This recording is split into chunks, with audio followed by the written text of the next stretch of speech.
Dalawang araw na nga lang at magpapalit na ng taon, pero bago nga yun, kailangan ko munang maglinis dito sa kusina ko. Hindi naman talaga makalat dito, pero lilinisin ko pa rin para medyo may mabago naman. Itong oven kasi, nagkaplano ako na ilagay na lang to sa ilalim ng lababo. Total naman, hindi na ako masyadong nagbe-bake, madalang lang naman. So ilalabas ko na lang to kapag ako ay magbe-bake. Parang feeling ko din kasi ito talagang oven na to, nakakapagpasikip siya sa paningin dito sa kusina, kaya kailangan ko muna siyang itago.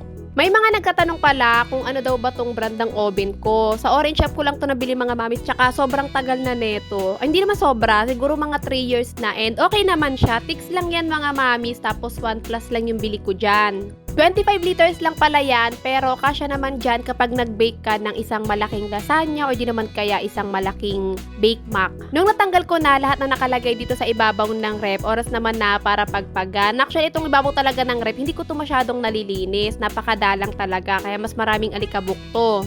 Pinagpagan ko muna para matanggal yung mga alikabok at saka agyo, tapos nga dun ko naman na siya pinunasan ng basahan na may sabon para nga bumalik sa dating kulay. Nung natapos naman na ako magpunas doon sa may ibabaw ng ref, hinugasan ko na nga din tong mga aking sandok, pati na rin yung lagayan. Malinis naman to, pero hinugasan ko pa din para naman siguradong malinis ang lahat. Gabi pala ng mga oras na to mga mamis, kasi pag gabi talaga ako mas nakakapaglinis ng maayos kapag wala si daddy. Kasi si daddy talaga yung makalat dito sa bahay. Charot! Nung natapos naman na akong maghugas, sunod ko na mga asikasuhin na ayusin itong mga lagay namin ng groceries. Kasi kung ano-ano na talaga yung mga nakalagay dito, hindi na siya pang groceries. Kahapon, lobas kami ni Daddy, bumili lang kami ng pang-pasta para nga sa lulutuin namin sa New Year. Yung mga pang-salad ingredients naman na nakikita nyo dyan, eh hindi ko yan binili. Naalala nyo, nag-Christmas party kami nung Pasko, and ayan yung natanggap ko na regalo kasi nga ayan yung wish ko para nga hindi na ako bibili.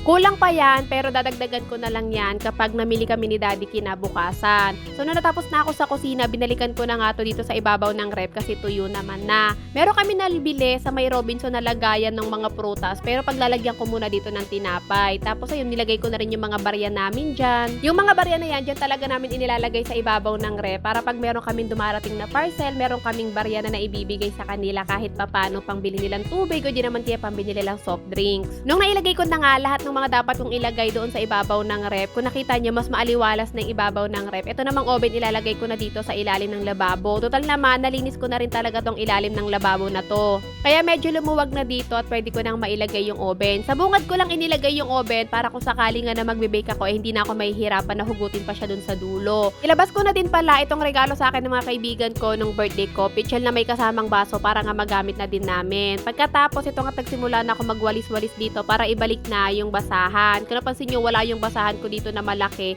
kasi nung Pasko pa lang talaga ibinilad ko na siya dun sa labas. Tapos ngayon ko pa lang talaga siya ibabalik kasi nga hindi naman agad ako kumilos after ng Christmas pag uwi namin galing dun sa bahay ng mama ko. Ngayon pa lang talaga ako kilos mga mamis. Nagwalis-walis lang ako pagkatapos ito nga't nag-spray ako ng pabango dito. Itong spray na to galing lang to dun sa kaibigan ko, pinadala niya galing Korea. Ang bango nito kaya ginagamit ko siya dito sa kusina, pati na rin dun sa may sala namin. Nung natuyo na nga, ito nga't kinuha ko na sa labas yung basahan ko na malaki, tapos ibinalik ko na siya dito sa may kusina. Tapos nag-spray lang ulit ako para nga mabango-bango siya. Actually, nung nasa labas to nakasampay, ay ini-sprayan ko pa din to araw-araw. So dahil hindi naman masyadong makalat dito sa kusina, ito nga't natapos agad ako na maglinis dito. Di ba mga mamis, mas umaliwala siya nung nawala yung oven sa ibabaw ng ref. Pero syempre, hindi pa naman sa kusina natatapos yung paglilinis ko. Dumiretso naman ako dito sa labas para kunin naman tong mga sinampay ko na nilabhan ko kahapon. Dapat talaga kapag bago matapos yung taon or bago pumasok yung bagong taon, eh wala na tayong mga labahan. Kaya ito, unti-unti ako naglalaba ulit.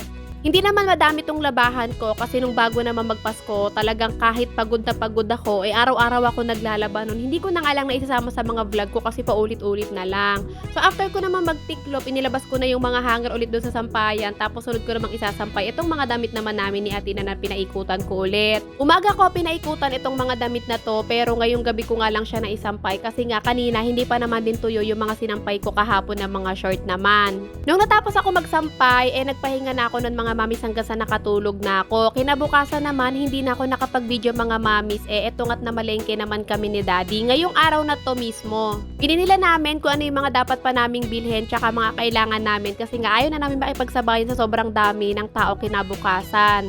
Bumili lang ako ng mga prutas at gulay pa na kailangan namin. Bumili kami ng bell pepper mga mamis, isang piraso lang to pero nagkakahalaga to ng 78 pesos. Akala ko hindi totoo yung mga nakikita kong post na mahal yung bell pepper. Siguro dahil hindi naman kami masyadong gumagamit nito. Pero ngayon dahil kailangan ko, bumili ako. Dapat talaga dalawa pero dahil sobrang mahal, isa lang yung binili ko pero malaki na yung pinili ko.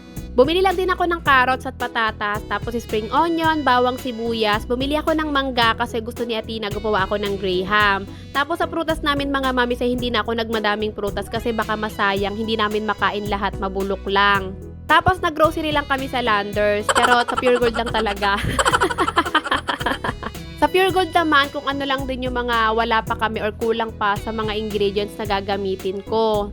Tapos si Daddy, nagpabili siya ng bacon. O, diba? Isang beses sa isang taon lang talaga siya nakakain ng bacon. Kaya hinayaan ko na kasi New Year naman. Hindi naman madami yung ihahanda namin sa New Year. Pero yung sakto lang na magkakalaman yung lamesa namin. Kasi in-invite namin yung mami ni Daddy na dito na sa amin mag-celebrate ng New Year. Pati na rin yung mama ko.